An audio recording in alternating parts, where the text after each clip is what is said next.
There's a plethora of great gaming mice out there to choose from, but more so than picking up the best gaming headset, finding the right mouse has a lot to do with personal preference. Don't get me wrong, when reviewing gaming mice, several factors make some demonstrably better than others, but you want to consider things like weight, size, ergonomics, extra buttons, or even what types of game you play. Because of this, I've broken down my picks for best gaming mouse based on a number of categories to help you make the best choice for your needs. For example, the Logitech G502X is one of the most comfortable mice that prioritizes ergonomics, but I would recommend the Viper V3 Pro to those who want an edge in competitive rounds of Valorant. Some may even want a versatile gaming mouse that makes sense in work settings with good Bluetooth and battery life, which the Turtle Beach Pure Air fits admirably. Meanwhile, those extra buttons on the Corsair Scimitar Elite sure look nice to those who want to program all their MMO/MOBA commands off the keyboard. But if I had to choose just one mouse out of them all as a blanket recommendation,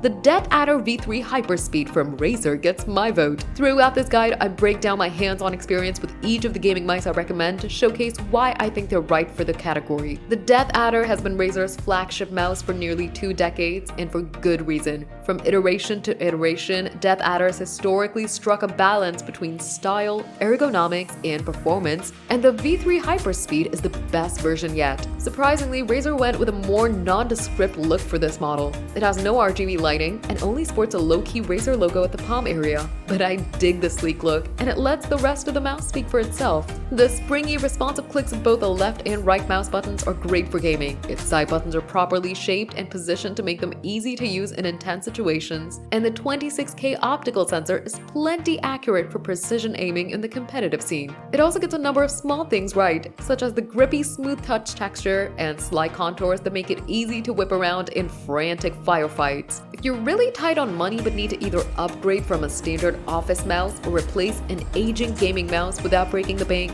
the SteelSeries Rival 3 still holds down the fort admirably. It's a symmetrical, somewhat compact USB wired mouse coming in at 77G, and it's a good fit for fingertip and claw-style grips. It may not have the most sophisticated tech, as its sensor taps out at 8500 max DPI, but even then the TrueMove optical sensor is still very accurate. The fact that you can get a mouse that performs at this level for just $20 to $30 is an incredible value, making the Rival 3 one of the budget gaming mice. Sticking with SteelSeries, the Aerox 3 is a flashy mouse that looks loud. The triangular cutouts at the palm and the bright RBG may seem over the top, but in actual use, its effects are quite nice. And if you're worried about damaging the internals, they're guarded so it's not actually exposed. None of that would matter if the Aerox 6 wasn't fit for gaming. And thankfully, it's one of my favorite wireless mice you can get on sale for around $50 to $60. That makes it a great value for an all-rounder. The Logitech G403 has been a personal favorite for many years, as I see it as a spiritual successor to my all-time favorite,